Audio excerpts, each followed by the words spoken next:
Hey, welcome back to my channel and my continued journey towards sports car Class C in iRacing. Today I just want to look at 3 incidents that occurred in 3 races, one after the other at Watkins Glen this week in the Ferrari GT3 Challenge series. Now I always look back at my replays when there are incidents as I want to try and learn from them, but today I want your opinion on who was at fault here and what I could do to either avoid causing them, if that is the case, or avoid putting myself in situations where I get caught up in other people's mistakes. As I'm sure you'll agree, it's really frustrating when you've waited for a race to start. They're only every hour, and then by the end of the first lap, that's ruined, and you've got to wait for the next hour to start the next one. So in the first race here, we've qualified well in 4th position, and Watkins Glen is a track I'm really comfortable on. I've played it a lot on GT7. It's always one of the tracks that I seem to find pace round easiest, so I figured that this week would be a good week to kind of make some progress towards that Class C and probably pick up some good iRating along the way. But as we're going to see, this was definitely not the case this week.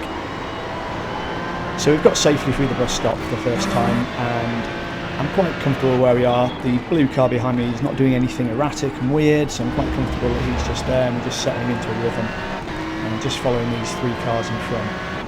And just, I don't feel under any pressure here, so I'm just taking the normal racing line, and then out of nowhere, from what it seems to me, the black guy comes through and makes contact.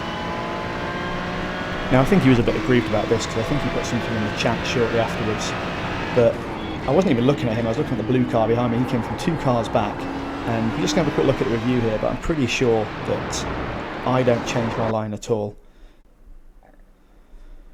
So we'll just have a look at that a bit slower.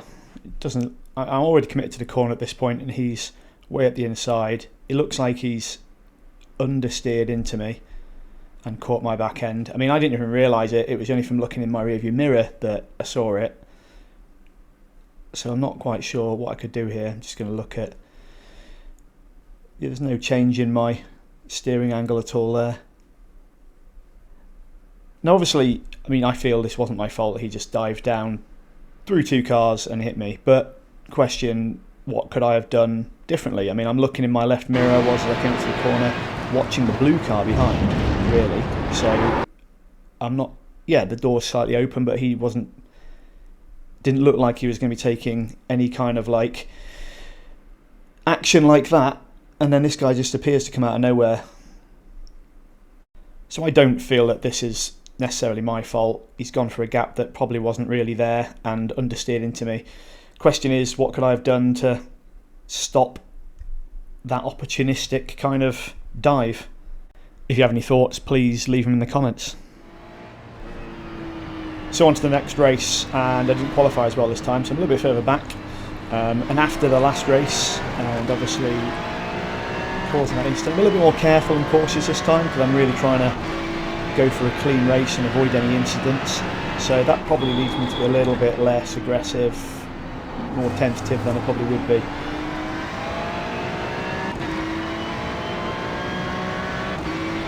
So we survived the first corner and get a decent run up the hill in the slipstream of these cars here, but the guy behind me had a much better run out of corner 1 than I have, and he's slipstreaming down the straight. So I'm just moving to a sort of fairly central kind of defensive line, just not trying to gift him the inside line, but absolutely beautiful timed under the brakes there by that guy, and he nips through for a very clean pass, so no dramas, no issue with that.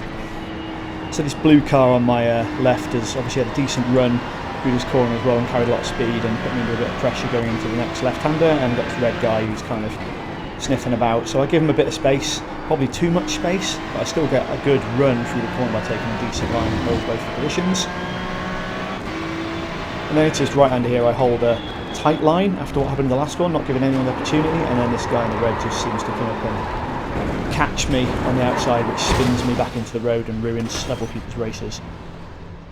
So we'll just take a look at that again, and I think I'm holding my line. I'm not understeering, drifting wide. I don't think I slide into him. It appears that he just turns into me like I'm not there really. Obviously there's the other side of this to it as well. When I have been tapped by the guy from behind, I immediately counter steer to stop the slide, but that then means when I hit the barrier I fire across the road and, well, ruins 2 other people's races as well. So any tips on how to avoid that or is that just reactions? I can't really do anything about that, I guess. But again, any comments, please leave them down below in the comments. So just going to take a look at it from his perspective. I mean, I feel he turns into me there, but was I in a vulnerable position or not? I'll leave it over to you. So just going to wind it back and look at the, the kind of like quarter of a mile lead up to this, see if I'm doing anything weird that puts him off, but I don't think I am. I'm following the car in front, drifting to the left, which is normal racing line, but going a little bit defensive over the inside.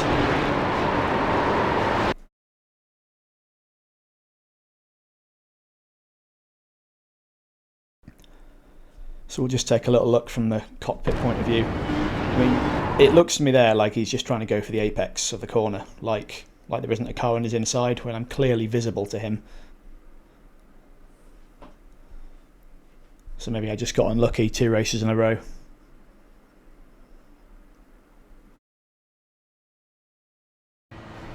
So on to the last incident I want to look at. Again, qualified kind of mid-pack. So having just had 2 races now where they've only lasted 1 lap, I'm definitely going to be cautious this time.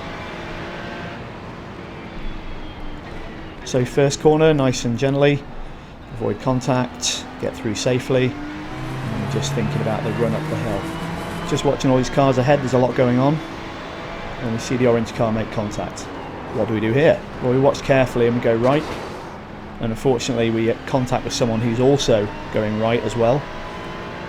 So again, let's go to the replay and see if there's anything that I could have done there, or anything that you think I could have done.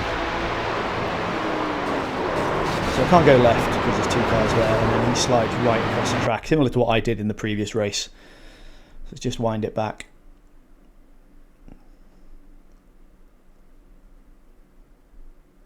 So I think I hit the brakes reasonably early, which gives me a bit of thinking time. See, I'm on them there. Can't go left because the car left, so I take a right. Just watching what's happening. All these cars still strewn by on the right hand side that haven't let off really, or have done minimal braking. And then obviously there's no, 2 into 1 doesn't go, so we make contact with that. I've made contact, I've gone across this guy's line. I don't know what else I could have done though. I mean, is that just a racing incident, or is that my fault? I should have just piled into the orange car. I mean, I'm happy for the judgment of YouTube and your thoughts on that one. So just on board with the poor guy that I hit, and he's following the normal racing line. He taps the brakes, and I don't think he really hits the brakes until he reacts to me coming across. I mean, would I have probably been on the brakes a bit earlier, seeing all that carnage going across ahead? Well, certainly after the last 2 races I would be, but thoughts again please. Or is it just one of them things, racing incidents so to speak? But 3 races, 3 incidents, the common denominator is me, so I thought I'd put it out there to people to comment on, and potentially, hopefully, I'll learn something from it, either how to stop creating them or how to avoid them being mixed up in them or anything like that. But again, if you have any comments, please drop them below, and I'm happy for any and all feedback.